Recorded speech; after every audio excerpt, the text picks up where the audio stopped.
Mustafa Bisri, sedanten keluarga Ki Haji Yahya dan semua keluarga besar Bani Mbah Bisri Mustafa. Ingkang sangat kula hormati Profesor Dr. Al Habib Said Aqil Al Munawwar. Beliau adalah profesor ahli hadis juga sekaligus ahli tafsir yang sangat kita hormati, sedanten yang hadir kita hormati. Mari bersama-sama nikmati audisi ini. Jadi ini saya digambar Mbah Mus untuk audisi. Jadi saya lulus apa enggak ya enggak tahu. Tapi saya pastikan tadi kalau Profesor Said Aqil Al Munawwar fasih membaca Al-Quran, saya akan menjadi kompetitornya, akan fasih memaknai tafsir Quran. Karena saya sudah tidak mungkin bersaing di suara. Orang tahu semua kalau suara saya itu jelek. Mungkin Allah mau bagi-bagi rezeki. Jadi kalau saya suaranya bagus, nanti tidak diundang jadi mufassir, diundang jadi penyanyi hadroh.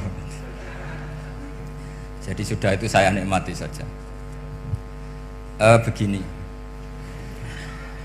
saya dari awal itu sudah saya perkirakan. Jadi kalau nasib saya baik, itu kalau kalian tidak paham itu akan ngomong gini, wah ilmunya Gus Bak tinggi sehingga kita tidak paham. Itu kalau nasib sedang baik. Kalau nasib saya buruk, itu minim artikulatif sehingga menjelaskannya bulat, itu pasti nggak pinter orangnya, karena menerangkan saja tidak mudah apa difahami. Tapi kalau nasib sedang baik, sampeannya nggak paham malah muji ilmu saya yang tinggi, padahal kadang nggak memahamkan, memang rumusnya itu salah sehingga bulat. Tapi insya Allah nasib saya malam ini baik. Begini, saya dulu pernah berdoa berkali-kali sama Allah Subhanahu Wa Taala bahwa saya ingin membaca Quran itu fasih fil makna. Fasih itu artinya jelas, runtutan logikanya jelas. Sehingga barokahnya fasih itu logika Quran atau logika yang dibangun Quran itu menjadi benar-benar logika yang diterima siapa saja, termasuk diterima oleh orang kafir. Kita tahu Umar itu masuk Islam sebelum mondok apa enggak pernah mondok? Sebelum mondok, enggak pernah beliau ngaji tafsir. Enggak pernah mondok. Tapi beliau dengar Quran itu faham. Karena logika yang diutarakan Quran itu logika sesuai fitrah salimah. Sesuai akal yang apa? Sehat. Saya di mana-mana cerita karena ini kebanggaan para mufassir. Ketika Jubair bin Mut'im bin Adi menceritakan bapaknya yaitu Mut'im bin Adi. Beliau adalah orang yang sangat pintar sekali sehingga didelegasikan oleh kafir Quraisy untuk jadi negosiator di Asra Badrin. Jadi perang Badar itu kan ada Asra Badrin, orang-orang kafir yang ditawan Islam. Kemudian orang ini diutus untuk jadi negosiator. Singkat cerita pas datang ke Madinah, pas Rasulullah SAW baca surat Wattur wa kitabim mastur fi raqim mansur sampai ayat am khuliqu min ghairi syai'in am humul khaliqun sampai ayat am khalaqus samawati wal ard. Di ayat itu Allah menceritakan kalau Tuhan-Tuhan yang kamu anggap Tuhan itu sebagai Tuhan, misalnya Lata, Uzza, Manat, nggak apa-apa kata Allah.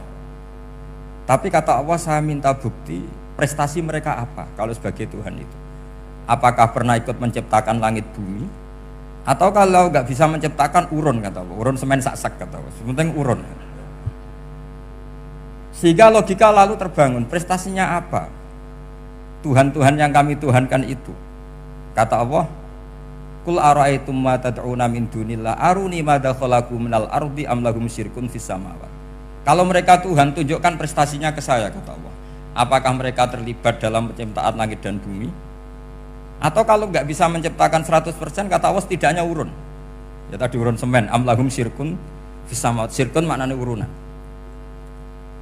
Lalu ketuhanan berhala Uzza dan sebagainya batal karena ayat ini. Orang kafir berpikir wah ini tidak Tuhan karena nggak punya prestasi apa-apa. Lalu mereka secara ekstrim malah berpikir ateisme, tidak mengakui adanya Tuhan. Kalau nggak diakui adanya Tuhan, berarti alam raya ini dimulai dari ketiadaan. Logikanya berarti begini, hadhil maujudat khalaqahal adam. Langit yang karuan wujud, bumi yang karuan wujud, hewan-hewan yang karuan wujud, matahari, rembulan, lautan semuanya wujud. Kemudian semua maujudat ini dirumuskan khalaqahal adam, diciptakan oleh ketiadaan. Pertanyaannya adalah mahwal junun asyaddu min hada, kegilaan apa yang lebih parah ketimbang ini? Karena sesuatu yang wujud dimulai dari sesuatu yang tidak wujud. Berarti sama dengan mengatakan hadhil maujudat khalaqahal adam. Semua yang enggak ada ini diciptakan oleh sesuatu yang enggak ada. Jadi semua yang ada diciptakan oleh sesuatu yang enggak ada. Maka Quran ketika ngetikan am khuliqu min ghairi syai'in. Apakah kalian semua atau mereka semua diciptakan min ghairi syai'in, min ghairi khaliqin maujudin. Saya ngecek di beberapa tafsir, termasuk bukan kitab tafsir tapi maknanya sama seperti di Ihya.